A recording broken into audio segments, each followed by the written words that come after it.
Hello everyone, welcome to my channel. Please subscribe and keep watching more details. General Hospital Monday, October 21 recap. Lulu's new surgeon. Sam's request granted and Holly calls Sonny.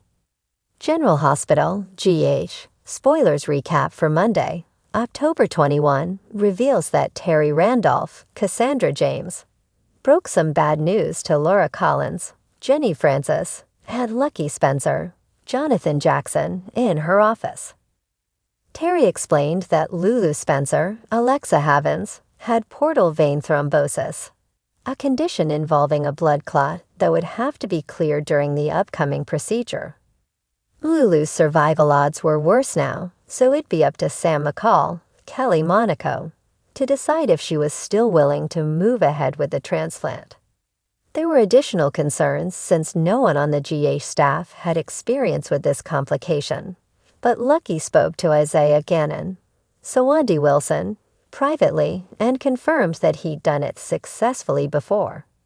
Although Isaiah had lingering guilt from another transplant gone wrong, he agreed to perform the surgery. Lucas Jones, Van Hansis, also talked to Isaiah and Elizabeth Baldwin, Rebecca Herbst, about the ventilator failure since it was suspiciously accompanied by an alarm failure too.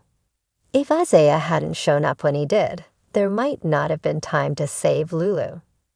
After Liz and Lucas got updates on Lulu's complication, they knew things looked bleak.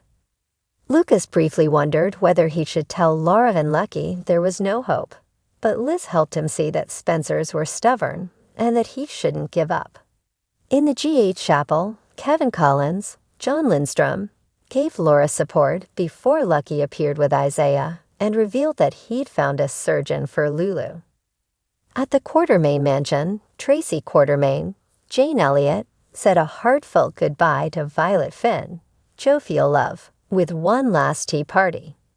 Tracy wanted Violet to have the tea set, but Violet insisted Tracy should keep a cup for herself so they could still have tea parties over video chats. Violet also talked to Harrison Chase, Josh Thwickard, and Brooklyn Quartermain, Amanda Seton, about how she wanted their baby to be a girl when the time came. After Violet whispered to Brooklyn about missing her most of all, she headed off to the airport with Chase. In the stables, Dante Falconieri, Dominic Zamprogna, talked to Cody Bell, Josh Kelly, about Lulu's transplant and the sacrifice Sam was making for her. Although Dante would always love Lulu, he made it clear that she was his past and Sam was his future. Cody assured Dante that everything would work out OK, while Sam spoke with Drew Quartermain, Cameron Matheson, and Jason Morgan, Steve Burton, up at the main house. After Sam delivered the news about being Lulu's donor match, she said she was hoping Danny Morgan, Asher Antonisen, and Scout Quartermain, Cosette Abinant, could stay at the Quartermain mansion while she recovered. Sam also wanted Jason and Scout to spend some extra time with their kids, so they were totally on board with all that. In Robert Scorpio's Tristan Rogers' office, Holly Sutton, Emma Sams, tried to explain why she kept quiet about Sasha Gilmore Corbin, Sophia Matson, for decades, but he wasn't swayed by her excuses. Holly admitted she probably would have kept the secret forever if Sasha hadn't started dating Cody, but she had to come clean since Sasha was romantically involved with her cousin. After Holly made a prediction about the DNA test results proving her claims, she pushed Robert to look after Sasha. Once Holly exited Robert's office, she got Sonny Corinthos, Morris Bernard, on the phone and suggested they had some business to discuss. Back at the Q residence, Sasha talked to Maxie Jones, Kirsten Storms, in the kitchen. Although Maxie was upset about Sasha keeping her mother's identity a secret, Sasha managed to smooth things over. Sasha also maintained that Holly had to be lying about her paternity, but Maxie didn't seem as certain about that. General Hospital spoilers say Sasha may have to deal with some heartbreaking proof soon, so stay tuned. Port Charles was brimming with tension on Monday's episode of General Hospital, where several lives took dramatic turns, old faces returned, and new challenges emerged. The episode opened with Lulu Spencer, still unconscious after her brain injury from the explosion last year. As her family anxiously hovered around her hospital bed, Dad could barely hide his frustration. He had been hoping that her long-awaited recovery would come naturally, but time had worn him down, and he was desperate for any progress. That desperation turned into hope when Dr. Austin Gatlin Holt introduced a renowned neurosurgeon, Dr. Claire Jennings, to Lulu's case. Dr. Jennings had a reputation for taking on impossible situations, having revived numerous patients from comas with cutting-edge techniques. She was confident that with the right procedure, Lulu had a shot at waking up. "What are the risks?" Dad asked, his voice heavy with concern as he clutched Lulu's hand. "There's always a risk with brain surgery," Dr. Jennings explained, her tone serious but reassuring. "But I believe Lulu is in a state where intervention could stimulate a recovery. It won't be instant, but we could start seeing responses soon after the surgery." Dante wrestled with the decision, his love for Lulu and fear for her future evident on his face.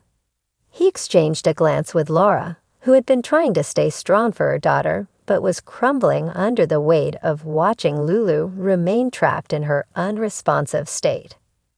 "Do it," Laura said firmly, her voice filled with determination. "We can't lose her. Not when we have a chance." As Dr. Jennings prepared for the procedure, Dante's heart pounded with a mix of hope and anxiety. Lulu's fate, once again, was in someone else's hands. Meanwhile, over at Sam McCall's penthouse, there was a quieter but equally charged scene unfolding.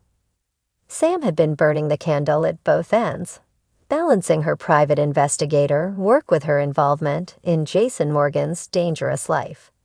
But today, she had personal matters to attend to, important requests that would alter her future. Sam had decided that it was time to move forward with her life and had a meeting set with Alexis Davis, her mother, who was representing her legal requests. As Alexis arrived, Sam greeted her with a smile, though there was an underlying tension between the two women, especially after their recent disagreements about Sam's lifestyle choices. "I'm glad you're here," Sam said, gesturing for her mother to sit. Alexis set her briefcase down, a no-nonsense look on her face. "I got your message. You wanted to talk about requests." Sam took a deep breath. She had been thinking about this for a long time, and now was the moment to put her plans into action. "Yes, I need your help with a few things," she began, her voice steady. "I want to file paperwork to legally change Scout's last name to McCall. And I'm also finalizing a trust fund for Danny and Scout. They need to be protected, no matter what happens to me." Alexis looked at her daughter with concern. "You're planning for a worst-case scenario," she observed quietly. "Is something going on with Jason?" Sam shook her head, her expression firm. "This is about me and the kids. I want them to have stability, and if anything happens with Jason, I can't keep living on the edge like this. I love him, but I have to think about Scout and Danny first." Alexis sighed, flipping through her legal pad. She knew this was a wise decision, but it still pained her to see Sam acknowledging the realities of her dangerous life with Jason. "I'll take care of everything," Alexis said softly. "And for what it's worth, I think you're doing the right thing." Sam smiled slightly, her heart heavy but relieved. "Thanks, Mom." On the other side of town, Sonny Corinthos had been sitting at his desk in his office at Pozzullo's, reviewing security reports from his operations when his phone buzzed. He glanced at the screen and saw an unexpected name flash across it, Holly Sutton. Sonny leaned back in his chair, intrigued. Holly had been off the grid for months after her last narrow escape from a deadly situation. Her return to contact meant only one thing. She had information, and it was important. "Sonny," Holly's voice came through the line, slightly breathless but clear. "Holly," Sonny replied, his curiosity piqued. "Long time. What's going on?" There was a pause, and Sonny could sense the tension in her voice. "I need your help. There's something going down in the WSB, something big. I can't give details over the phone, but let's just say it involves someone close to you." Sonny frowned. "Someone close to me? Who?" "Just trust me," Holly urged. "Meet me at the Metro Court in an hour. You need to know what's coming your way." Sonny's mind raced. The WSB had been linked to a number of dangerous situations, and he couldn't afford any more surprises, especially after everything that had happened with Anna Devane and Valentine Cassadine recently. His instinct told him to prepare for the worst. "I'll be there," Sonny said before hanging up. He immediately called for one of his trusted enforcers to cover his meetings for the afternoon. Whatever Holly was bringing to the table, it couldn't wait. As the episode drew to a close, tension built across Port Charles. Dante stood outside the operating room, peering through the window as Dr. Jennings performed the delicate procedure on Lulu. His heart was in his throat, wondering if this would finally bring her back to him, or if it was yet another false hope in a long line of disappointments. At the penthouse, Sam sat by the fireplace, holding Scout and Danny close. The paperwork Alexis had filed on her behalf would offer some protection for her children, but Sam knew there were no guarantees in the world she lived in. Her thoughts drifted to Jason, still out there in the shadows, always one step away from danger. And at the Metro Court, Sonny walked through the doors, scanning the room for Holly. When she finally appeared, he saw the worry etched on her face. Whatever she had to say would not only shake his world, but it might put him on a collision course with enemies he didn't even know he had. The stakes had never been higher.